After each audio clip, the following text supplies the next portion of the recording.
এশার hearing notice পেয়ে না যেতে পেরে চিন্তায় মৃত্যু শিউরির বৃদ্ধার। অভিযোগ পরিবারের, আগে থেকে অসুস্থ ছিলেন, এশার হিয়ারিং এর নোটিশ পেয়ে হয়ে পড়েছিলেন আরো অসুস্থ। গত 8ই জানুয়ারি তার হিয়ারিং এর কথা ছিল, অসুস্থতার জন্য হিয়ারিং এ যেতে পারেননি। সেই মতো বিএলওকে জানিয়েছিল বাড়ির লোক, কিন্তু বাড়িতে কোনো হিয়ারিং হয়নি বলে অভিযোগ পরিবারের। টেনশনে আরো অসুস্থ হয়ে গতকাল মৃত্যু হয় শিউরির 21 নম্বর ওয়ার্ডের অঞ্জলি মণ্ডলের। আজ তার বাড়িতে যান বীরভূমের শিউরির তৃণমূল বিধায়ক বিকাশ রায় চৌধুরী।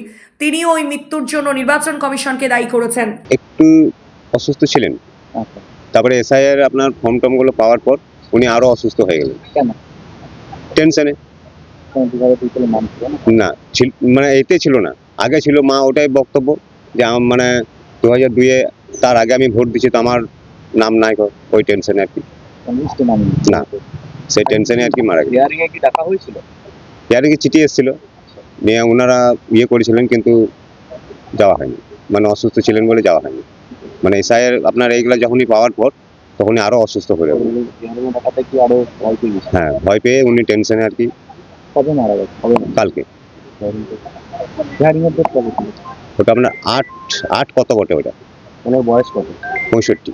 না যাওয়ার কারণ কি? কোনো নথি জোগাড় করতে পারেনি সেটাও না? নতুন নয়, ওনার তো সবকিছু ডকুমেন্টস ছিল, মানে টেনশনে আর কি যেতে পারলেন না উনি। টেনশনটা কি ছিল যে কি জিজ্ঞেস করবেন? কি জিজ্ঞেস করবে সেটা নয়, মানে যে আমি আগে থাকতে ভোট দিয়েছি অথচ আমার নিতে নাম নেই, সেটার জন্য আর কি। এটা আপনার মায়ের মৃত্যু কে দায়ী? আপনার এসআই নির্বাচন কমিশন। কে এসেছিল আপনার বাড়িতে? ওটা ঠিক আমার নামটা ঠিক মনে নেই এখন। আচ্ছা, বিধায়ক? হ্যাঁ, বিধায়ক এমএলএ সাহেব এসেছিলেন। কি বললেন? উনি এসব মানে দুঃখ করলেন আর কি, আচ্ছা, যে পাশে দাঁড়াবেন। হ্যাঁ, সেটা আর কি। আপনার মায়ের বয়স কত ছিল? 65। কি নাম ছিল? অঞ্জলি মণ্ডল। বাবা? সুপল মণ্ডল। তিনি কি মারা গেছেন? উনি মারা গেছেন। আপনি কে হন? কি নাম? আমার নাম নিমাই মণ্ডল, আমি ওনার ছেলে। এটা খুবই দুঃখজনক, লজ্জাজনক, এবং আমরা ধিক্কার জানাই। আমরা এই এসআইআর চাইনি। আমরা চাই যারা বৈধ ভোটার আছে তাদেরকে সসম্মানে ভোটার লিস্টে তাদের নাম নথিভুক্ত হোক। আমরা চাই না যারা অবৈধভাবে এদেশে বাস করছে তাদের ভোটাধিকার তারা পাক। আমরা চাই যারা বৈধ, যাদের জন্ম, যাদের এদেশে নাগরিকত্ব রয়েছে, ভোটাধিকারের এপিক কার্ড রয়েছে, যাদের এখানে বাড়ি রয়েছে, ঘর রয়েছে, যারা এদেশের বিভিন্ন সরকারি সাহায্য পায়, সরকারের কাছ থেকে বিভিন্ন সুযোগ সুবিধা পাচ্ছে, কেন তাদের অধিকার কেড়ে নেবে? এটা তো এই যে অঞ্জলি মণ্ডল চলে গেল, তার চিন্তা যে আমি এরপর আমার কি হবে। অসুস্থ হয়ে যেতে পারেনি। 8 তারিখে তার হিয়ারিং ছিল 8-এ, তারপর থেকে তার মানসিকভাবে ভেঙে পড়েছিল। গতকাল তিনি মারা গেলেন। আজকে বাংলার মুখ্যমন্ত্রী মমতা ব্যানার্জি এর বিরুদ্ধে লড়াই করছেন, অভিষেক বন্দ্যোপাধ্যায় এর বিরুদ্ধে লড়াই করছেন। তিনি নিজে আজকে সুপ্রিম কোর্টে কেস হয়েছে, কেন কেন এইভাবে মানুষকে অ্যারেস্ট করা হচ্ছে, কেন মানুষ মারা যাচ্ছে, এর দায়িত্ব ইলেকশন কমিশনারকে নিতে হবে। এই দায়বদ্ধতা আপনার রয়েছে, সুতরাং এইভাবে মানুষকে মৃত্যুর দিকে ঠেলে দেবেন না। আমরা চাই আজকে এসআইআর এই যে অন্যায় জুলুম এটা বন্ধ হোক।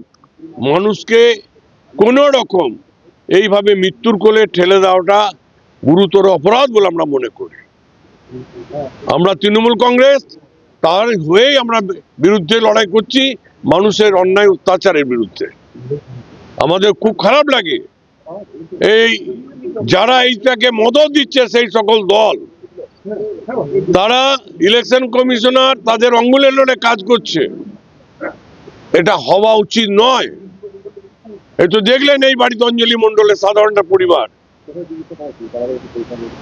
অসুস্থতা থাকতেই পারে মানুষের, তার বাড়িতে এসে তার হিয়ারিংটা করা যেত, কেন এই ব্যবস্থা হয়নি? কেন যারা বয়স্ক মানুষ, যারা লাঠি নিয়ে ভর করছে, স্ট্রেচারে করে যাচ্ছে, অ্যাম্বুলেন্সে করে যেতে বাধ্য হচ্ছে, তাদের জন্য কেন ব্যবস্থা হচ্ছে না? কেন ব্যবস্থা করা হয়নি? এর দায়িত্ব ইলেকশন কমিশনার ঝেড়ে ফেলতে পারে না।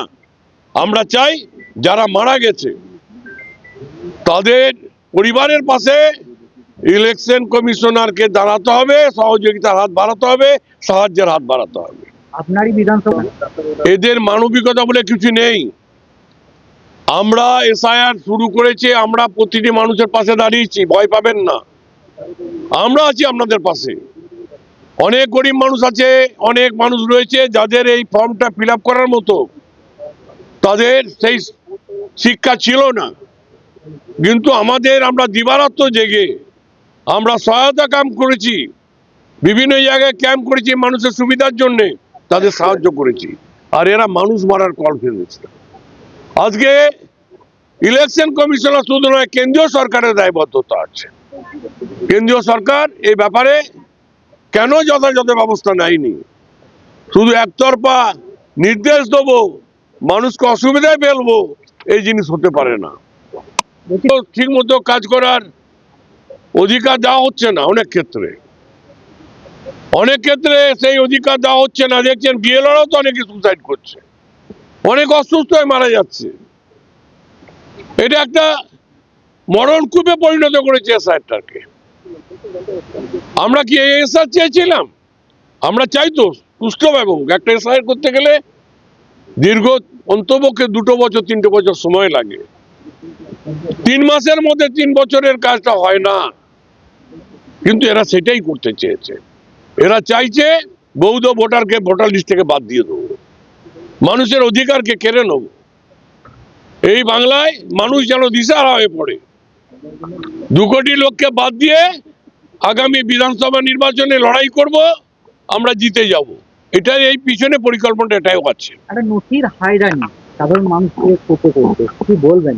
এই একের পর এক নথি চাই। সরকারি নথি যদি তারা না মানে, একজন লক্ষ্মীর ভান্ডার পাচ্ছে, স্বাস্থ্যসাথী কার্ড পাচ্ছে, বিনা পয়সায় রেশন পাচ্ছে, রেশন কার্ড আছে, তার ভোটার লিস্টে নাম আছে, বাপ ঠাকুরদাদা দীর্ঘদিন ধরে এখানে বসবাস করেছে, জমি আছে, জমির দলিল আছে, এগুলো মানবো না?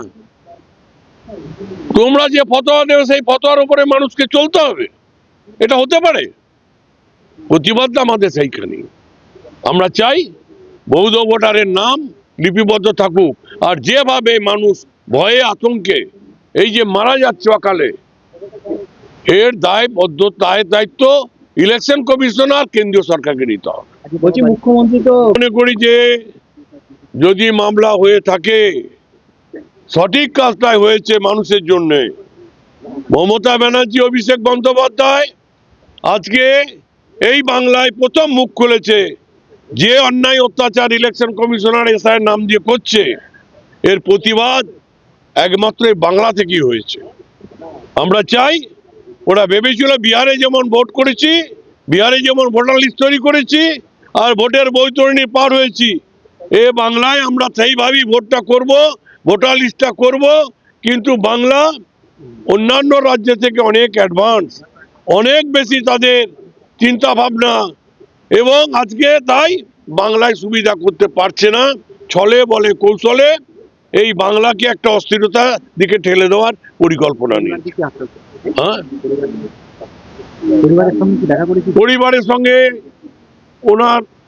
আমাদের নিমাই মণ্ডল, নিমাই, আমরা এসেছি তার পাশে দাঁড়াতে। যে কোনো সহযোগিতা সরকারিভাবে আমরা এটার নাম পাঠাবো। আমাদের মাননীয় মুখ্যমন্ত্রী, আমাদের জননেত্রী অভিষেক বন্দ্যোপাধ্যায়, তাদের কাছে সমস্ত নথি আমরা পাঠাবো, এবং ওদের পাশে আছে আমরা আছি। ও একা নেই, ওর পরিবারের পাশে আমরা রয়েছি। এটা আমরা তার জন্যই ছুটে এসেছি এখানে। তৃণমূল কংগ্রেস মানুষের সঙ্গে থাকে, সুখে দুঃখে মানুষের পাশে গিয়ে তাকে সহযোগিতার হাত বাড়িয়ে দেয়। এটাই হচ্ছে আমাদের মাননীয় মুখ্যমন্ত্রীর শিক্ষা, এবং আমরা সেই শিক্ষা নিয়ে, সেই দীক্ষা নিয়ে আমরা মানুষকে সেবা করে যাচ্ছি।